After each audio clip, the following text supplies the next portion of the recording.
بسم اللہ الرحمن الرحیم.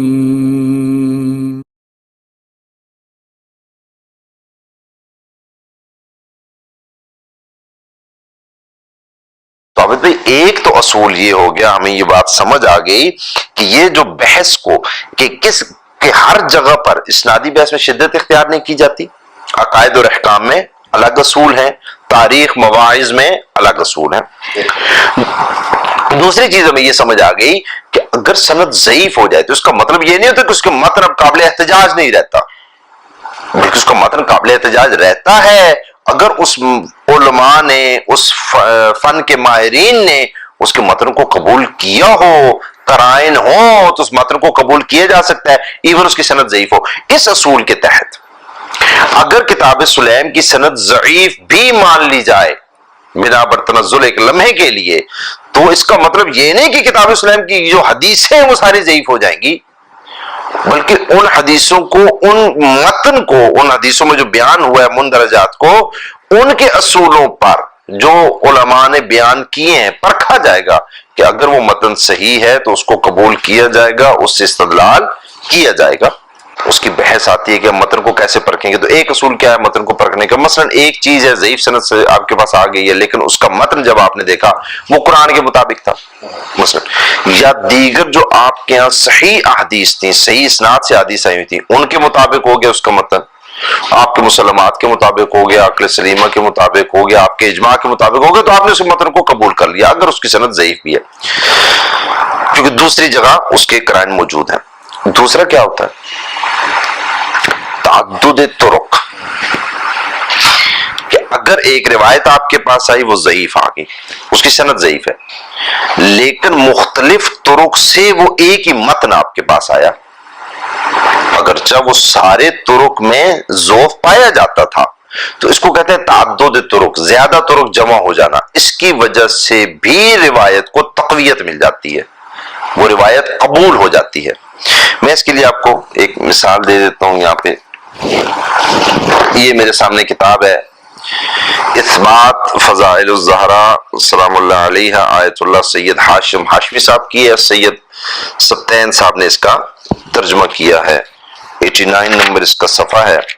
وہ لکھتے ہیں آیت اللہ العظمی سید ابو القاسم الخوئی صاحب کا قول کہ وہ اپنی کتاب معجم رجال الحدیث میں فرماتے ہیں، ایک عنوان کے تحت فرماتے ہیں کہ ہر چند کہ اس بارے میں ہمارے پاس کوئی صحیح سند روایت موجود نہیں ہے، یعنی اس عنوان کے تحت صحیح سند سے ہمارے پاس روایت موجود نہیں، اور ہم نے ان میں سے جتنی بھی روایات دیکھیں وہ سندن ضعیف تھیں، یعنی صحیح روایتیں نہیں ہیں، ہاں سندن ضعیف روایتیں اس بارے میں موجود ہیں، لیکن ان روایات کا استفادہ ہمیں ان کی اسناد کی تحقیق سے بے نیاز کر دیتا ہے.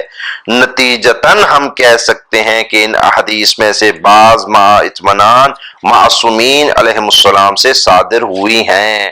یعنی کہ آپ کے پاس بہت سے طرق آ گئے اور اس میں متن میں عنوان اس میں ایک ہی بیان کیا جا رہا تھا. وہ کہہ رہے ہیں کہ یہ جو الگ الگ طرق آئے ہیں انہوں نے ایک دوسرے کو آپس میں مضبوطی دی ہے، قوی کر دیا ہے، لہذا ہمیں اطمینان ہو جاتا ہے کہ ہاں واقعی یہ بات صحیح ہوگی تعدد طرق کی وجہ سے. اب یہ ایسا کہ یہ شیعہ نے اصول دیا، یہ آیت اللہ آصف محسنی صاحب نے بھی اصول اختیار کیا، مشرہ میں اختیار کیا ہے، اپنی کتاب معجم احادیث المعتبرہ میں اختیار کیا ہے، دیگر کتب میں. یہ کتاب ہے جاء الحق مولانا مفتی احمد یار خان نعیمی صاحب کی کتاب ہے. اب ایسا نہیں کہ وہ صرف شیعہ کا اصول میں نے بتا دیا، بلکہ یہ اصول اہل سنت میں بھی پایا جاتا ہے. صفحہ نمبر 480 پر وہ فرماتے ہیں، قاعدہ نمبر 4 کے تحت وہ فرماتے ہیں کہ حسب ذیل چیزوں سے حدیث ضعیف حسن بن جاتی ہے، یعنی حدیث ہے ضعیف لیکن حسن بن جاتی ہے. کیسے؟ دو یا زیادہ سندوں سے روایت ہو جانا اگرچہ وہ سب اسنادیں ضعیف ہوں، یعنی اگر ایک حدیث چند ضعیف روایتوں سے مروی ہو جائے تو اب وہ ضعیف نہ رہی بلکہ حسن بن گئی. یعنی آپ کے پاس دو یا دو سے زیادہ روایتیں آئیں، اگرچہ سب کی سندیں ضعیف تھیں لیکن اس کو آپ کیا کہیں گے؟ وہ حسن درجے کی روایت بن جائے گی۔ وہ فرماتے ہیں کہ یہ میں کوئی اکیلا نہیں کہہ رہا، میرا اپنا قول نہیں ہے۔ نیچے انہوں نے پھر حاشیے میں نیچے یعنی بریکٹ میں جا کر حوالہ جات لکھے کہ یہ کس کس نے کیا یہ قول ہے، کس کس نے اس کو اختیار کیا ہے۔ وہ فرماتے ہیں یعنی مرقات کا حوالہ دیا اور مقدمہ مشکات شریف، موضوعات کبیر، رسالہ اصول الحدیث للجرجانی، اور یہ اس قسم کے انہوں نے پھر مزید حوالہ جات دے دیے ہیں۔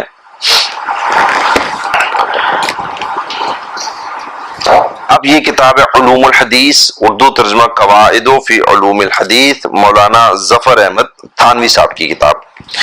یہ فرماتے ہیں حدیث ضعیف، صفحہ نمبر 87 ہے، 10 نمبر ان کا نقطہ ہے، اس میں فرماتے ہیں حدیث ضعیف کے اگر 2 طرق ہو جائیں، یہ وہ جو دیوبند کے عالم دین ہے، میں نے بتایا تھا کہ یہ ان کی کتاب بڑی مستند کتاب مانی جاتی ہے اصول حدیث میں، وہ فرماتے ہیں کہ حدیث ضعیف کے اگر 2 طرق ہو جائیں تو یہ درجہ حسن تک پہنچ جائے گی اور قابل احتجاج ہوگی۔ اس اصول کی مزید وضاحت تشریح آگے آ رہی ہے، اس کو علی الاطلاق نہ سمجھ لیا جائے۔ حدیث ضعیف کے اگر 2 طرق ہو جائیں، یعنی 2 سندیں ہیں، ایک ہی متن بیان ہو رہا ہے، سندیں دونوں ضعیف ہو گئی ہیں تو یہ حسن درجے کی ہو جائے گی۔ وہ فرماتے ہیں تدریب الراوی میں یعنی امام سیوطی نے کہا ہے کہ جس حدیث کے 2 طریق ہوں اس سے استدلال کرنا کوئی نئی بات نہیں، یہ کوئی جدید ہماری یہ بات نہیں ہے، یہ چلی آ رہی ہے۔ جیسے مرسل روایت کی دوسری سند مسند آ جائے یا دوسری سند سے بھی ایک اور مرسل اس روایت کی تائید کر دے، اسی طرح مزید یہ لکھا ہے کہ اگر کسی روایت کا ضعف ارسال و تدلیس جہالت راوی کی وجہ سے ہو تو یہ ضعف دوسرے طریق سے زائل ہو جائے گا، روایت درجہ حسن تک پہنچ جائے گی، اگرچہ حسن لذاتی ہی سے کم ہوگی۔ شرح نخبہ میں ہے کہ اگر صحیح الحفظ راوی کی مطابق کوئی ایسا راوی کر دے جو اس کے برابر یا اس سے فائق مرتبے کا ہو، اسی طرح مختلط راوی مستور مرسل روایت اور مدلس روایت کا جب مطابق مل جائے گا تو پھر یہ روایت حسن لغیر ہی بن جائیں گی۔ مسئلہ یہ ہے کہ ان میں سے ہر ایک کی روایت کے محفوظ ہونے اور غیر محفوظ ہونے کا احتمال تھا، بس جب 2 روایات ایک جیسی آئیں تو اس احتمال کو ترجیح ہوگی کہ روایت محفوظ ہے تو یہ روایت درجہ توقف سے درجہ قبولیت تک پہنچ جائے گی۔ وہ فرماتے ہیں حافظ عراقی نے لکھا کہ بحقی کی کلام سے یہ ظاہر ہوتا ہے کہ حدیث 10 محرم کو وسعت رزق سے متعلق جو حدیث ہے ابن حبان کے علاوہ بھی اہل علم کی رائے کے مطابق حسن ہے، کیونکہ یہ روایت صحابہ کی ایک بڑی جماعت سے متعدد طرق کے ساتھ مرفوعاً مروی ہے۔ یہ اسانید اور طرق اگرچہ ضعیف ہیں لیکن جمع طرق سے ان میں قوت آ گئی، اور علامہ ابن تیمیہ کا اس کا انکار کرنا صرف وہم ہی ہے، اور امام احمد نے اس کے صحیح لذات ہی ہونے کی نفی کی ہے، حسن لغیر ہی کی نفی مراد نہیں، اور حسن لغیر ہی قابل احتجاج ہوتی ہے، علم حدیث میں اس کو بیان کیا جا چکا ہے۔ یہ حافظ عراقی کا کلام ہے، وہ کہتے ہیں کہ اگرچہ روایتیں ضعیف ہیں، اسناد ضعیف ہیں، لیکن آپس میں مل کر انہوں نے ایک دوسرے کو تقویت دے دی اور قابل احتجاج ہو گئی ہیں۔ ابن حمام فرماتے ہیں یہ روایات اگرچہ ضعیف الاسناد ہیں لیکن ان کا متن حسن ہے، اور بھلا متن حسن کیوں نہ ہو جبکہ بعض روایات خود حسن سے کم نہیں۔ مزید فرماتے ہیں یہ 10 سے زیادہ صحابہ سے بکثرت طرق سے مروی روایات ہیں، اگر ان میں ہر ایک بھی ضعیف ہوتی، 10 طرق ہیں ساری ضعیف ہو جاتے، تب بھی اتنے طرق کی وجہ سے یہ قابل احتجاج ہو جاتی، حالانکہ ان میں سے بعض طرق اب بھی حسن سے کم نہیں ہیں۔ وہ کہتے ہیں کہ 10 طرق آ جاتے اور سارے ضعیف ہوتے تو بھی ہم روایت سے احتجاج کرتے کیونکہ تعدد طرق ہو گیا۔ تدریب الراوی میں ہے اگر روایت کو راوی کے فسق و کذب کی وجہ سے رد کیا گیا تو اس روایت کی مطابقت اگر ایسے روات سے ہو جو انہی جیسے ہوں تو پھر مطابقت کا کوئی فائدہ نہیں ہوگا، کیونکہ ایسے راوی کی مطابقت کا اعتبار نہیں۔ ہاں یہ ضرور ہوگا کہ طرق کے مجموعہ سے یہ فائدہ ہوگا کہ روایت لا اصل لہو اور منکر ہونے سے نکل جائے گی۔ ابن حجر نے اس کی تصریح کی ہے اور یہ بھی فرمایا کہ کبھی ایسے طرق بھی حسن کے بعض درجات صحیح الحفظ مستور تک پہنچ جاتے ہیں جب ان میں سے کوئی ایسا طریقہ آ جائے اس میں ضعف قابل احتمال ہو۔ علامہ شورانی فرماتے ہیں کہ حدیث ضعیف کے طرق جب بکثرت ہوں تو محدثین جمہور اس سے استدلال کرتے ہیں. یہ یعنی کسی ایک دو عالم کا قول نہیں، وہ کہتے ہیں جمہور کا یہی نظریہ رہا ہے. متعدد طرق ہو جاتے ہیں، تعدد طرق کی وجہ سے ایک روایت کو قبول کر لیا جاتا ہے اگرچہ سارے ضعیف ہوتے ہیں، اور پھر اس کو کبھی صحیح کبھی حسن کے ساتھ ملا دیتے ہیں. ضعیف کی یہ قسم سنن کبریٰ بہقی میں بکثرت موجود ہے. اس کتاب کا مقصد ہی یہی ہے کہ ائمہ اور ان کے تلامذہ کے اقوال کے لیے دلائل مہیا کیے جائیں. چنانچہ جب بہقی کو صحیح اور حسن روایت نہیں ملتی تو ضعیف کو بکثرت طرق سے لے آتے ہیں اور فرماتے ہیں کہ بعض طرق بعض کو تقویت دے رہے ہیں. آگے وہ لکھتے ہیں فائدہ ان بریکٹ میں کہ محشی نے یہی مضمون علامہ سبکی، ابن صلاح اور ابن کثیر سے بھی نقل کیا ہے. یعنی یہ کسی ایک بندے کا قول نہیں ہے بلکہ سارے محدثین یہ بات کہہ رہے ہیں. اب آتے ہیں اہل حدیث کی طرف. حالانکہ اس میں اہل حدیث کے حوالے جات موجود ہیں، ایسا نہیں کہ نہیں ہے. ابن حجر اسقلانی کے حوالے جات موجود ہیں، ابن کثیر کے، ابن صلاح کے. اب حافظ زبیر علی زئی صاحب نے جب یہ کہا کہ ضعیف اور ضعیف روایتیں جب آپس میں ملتی ہیں تو حسن لغیری نہیں بنتی ہیں. تو آج کل کے لڑکے چونکہ انہوں نے انہی کی کتابیں پڑھی ہیں، ظاہر ہے پھر ان کی کتابیں اردو میں ان کو پڑھنا آسان ہوتا ہے، آسانی سے وہ نیٹ پہ مل جاتی ہیں. تو لوگوں نے اپنی تحقیق کو، جوانوں نے اپنی تحقیق کو وہاں تک مقید کر دیا، اور انجینئر صاحب بھی اسی تحقیق کو لے کر آگے چل رہے ہیں، اور وہ اسی تحقیق پر کہہ رہے ہیں نہیں روایتیں جناب حسن لغیری نہیں ہوتی، تعدد طرق کوئی چیز نہیں ہوتی ہے. حالانکہ امام البانی جنہیں خود انجینئر محمد علی مرزا یہ کہتے ہیں کہ یہ آج کے دور کے بخاری ہیں، وہ خود حسن لغیری کے قائل ہیں. ان کی سلسلۃ الحدیث السیئہ تو بھری ہوئی ہے اس چیز سے. حسن لغیری کا حکم لگاتے ہیں، تعدد طرق کے وہ قائل ہیں امام البانی. اب ایک کتاب ہے اس کا نام ہے مقالات اثریہ، یہ لکھی ہے محمد خبیب احمد صاحب نے جو ارشاد الحق اثری صاحب کے شاگرد ہیں. اور اس کتاب پر جو تقریر لکھی ہے وہ ارشاد الحق اثری صاحب نے لکھی ہے. یعنی اس کتاب کو پسند جو فرمایا ہے ارشاد الحق اثری صاحب نے پسند فرمایا ہے. اب ظاہر یہ اہل حدیث ہے، انہوں نے حسن لغیرہ کی حجیت پر مستقل اس میں ایک عنوان لکھا ہے کہ حسن لغیرہ کیا ہوتی ہے؟ حجت ہوتی ہے جب ضعیف روایتیں آ جاتی ہیں تو وہ آپس میں باہم مل کر ایک دوسرے کو تقویت پہنچاتی ہیں اور روایت حسن درجے کی ہو جاتی ہے. لیکن ظاہر ہے ہر چیز میں کچھ شرائط ہوتی ہیں تو اس میں بھی کچھ شرائط ہیں، لیکن ایسا نہیں کہ مطلقاً آپ رد کر دیں کہ یہ بھی ضعیف ہے، یہ بھی ضعیف ہے، یہ بھی ضعیف ہے تو حسن لغیرہ نہیں بنی یا حسن نہیں بنی. انہوں نے ایک دوسرے کو تقویت نہیں دی، ہم اس سے استدلال نہیں کریں گے، وہ کہتے ہیں ایسا نہیں ہے. انہوں نے مضمون لکھا تو اس میں انہوں نے بتایا کہ کون کون علماء اس اصول کے قائل رہے ہیں. اس نے فہرست مرتب کی ہے. اب وہ سارے نام میں ظاہر یہاں پہ نہیں لے سکتا، تو میں چند نام آپ کو بتا دیتا ہوں، بطور مثال چند نام بتا دیتا ہوں تاکہ اندازہ ہو جائے کہ وہ کس قسم کے انہوں نے یعنی کن علماء کا تعارف کروایا کہ وہ لوگ اس اصول کے قائل تھے. انہوں نے ابن صلاح کا نام لیا، اس اصول کے قائل تھے. اب یہ اہل حدیث عالم لکھ رہا ہے، تقریر بھی اہل حدیث عالم کی ہے، محدث کی ہے، اور اہل حدیث علماء کے یہ حوالے ہیں. یعنی اہل حدیث کے نزدیک یہ معتبر ہے. ویسے تو اہل سنت مشترکہ طور پر ان علماء کو معتبر مانا جاتا ہے. وہ فرماتے ہیں ابن صلاح حسن لغیری کے قائل ہیں، تعدد طرق کے. ابن حجر اس کے قائل ہیں، حاکم اس کے قائل ہیں، بہقی اس کے قائل ہیں، حافظ ابن عساکر، امام منذری، امام نووی، امام ابن تیمیہ، امام ابن عبد الہادی، امام ذہبی، تقی الدین السبکی، حافظ اللائی.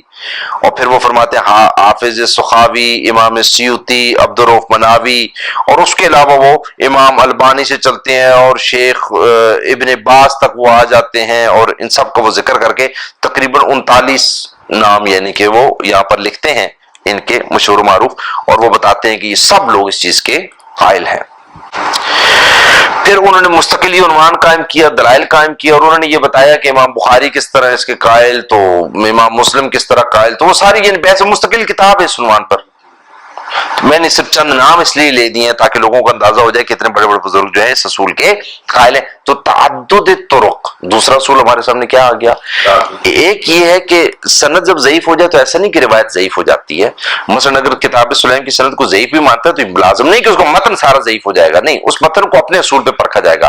اور دوسرا کیا ہے کہ اگر کتاب سلیم کی سند بنا پر تنزل ہم کہتے ہیں ضعیف ہو گئی ہے، اب اس کے متن کو کیسے پرکھا جائے گا کہ اس کے اندر جو کچھ بیان ہوا آیا وہ تعدد طرق سے تو بیان نہیں ہوا. یعنی اگر تو وہی متن صحیح و سند روایات میں بیان ہوا تو وہ ویسے صحیح لغیر ہی ہو گئی، پھر تو مسئلہ ہی کوئی نہیں. لیکن اگر وہ متن دیگر روایات میں بیان ہوا اور وہ روایتیں بھی ضعیف تھیں، یعنی ایک بندہ اس روایت کو بھی ضعیف مان رہا ہے، وہ کہہ رہا ہے کہ ابان کی وجہ سے ضعیف مان رہا ہوں، یہی روایت 2-3 مقامات پر اور راویوں سے بیان ہوئی، وہ کہتا ہے ان میں بھی ضعف پایا جاتا ہے، تو پھر یہ آپس میں مل کے تعدد طرق کی وجہ سے کیا بن جائیں گی؟ حسن درجے کی بن جائیں گی، پھر بھی قابل احتجاج رہ جائے گی. ہاں اپنی شرائط کے ساتھ. ظاہر اگر ان میں وہ شرائط نہیں پائی جاتی کہ جس کی وجہ سے ایک روایت قابل احتجاج نہیں ہوتی، تو ظاہر اس کو ترک کیا جائے گا. وہ تو صحیح سند کی روایت ہو تو اس کو بھی ترک کر دیا جاتا ہے. اس میں بھی شرائط ہے کہ صحیح سند روایت کو بھی آپ نے قبول کرنا ہے تو وہ قرآن کے خلاف نہیں ہونی چاہیے، عقل سلیمہ کے خلاف نہیں ہونی چاہیے، مسلمات اجماع کے خلاف نہیں ہوتی وہ روایت، ظاہر ہے. تو بہرحال اس میں تطبیق دی جاتی ہے، یہ تردید کی جاتی ہے. تو یہ تعدد طرق کی وجہ سے بھی ہم کتاب سلیم کو دیکھیں گے کہ جو کچھ کتاب سلیم میں بیان ہوا، آیا یہ باقی کتب میں صحیح اسناد سے بیان ہوا؟ نمبر 1. اگر بیان ہوا تو کتاب سلیم کی سند اگر ضعیف بھی ہے تو وہ حدیثیں سارے صحیح بن جائیں گی جو صحیح سند سے بیان ہوئی ہیں. اگر صحیح سند سے نہیں لیکن ایسی روایتیں بیان ہوئیں جو بہت سے یعنی طرق کے ساتھ بیان ہوئی، اگرچہ وہ سندن ضعیف ہی تھے، تو اب یہ حسن درجے کی روایتیں بن جائیں گی. یعنی اب کتاب سلیم کو اگر کوئی ضعیف بھی مانتا ہے ابان کی وجہ سے، اور اس کے متن کے اندر کچھ روایتیں ایسی ہیں جو دیگر کتب میں پائی جاتی ہیں، اگرچہ وہ ان کی بھی سند ضعیف ہو جائے تو اب یہ متن حسن لغیر ہی بن جائے گا. یعنی اگر ابان کو آپ ضعیف مانتے ہیں تو بھی یہ کتاب صحیح لغیر ہی بھی ہو سکتی ہے، حسن لغیر ہی بھی ہو سکتی ہے، اور اس میں ایسی چیزیں بھی موجود ہیں کہ جس میں سندی بحث کرنے کی آپ کو ضرورت ہی نہیں رہتی.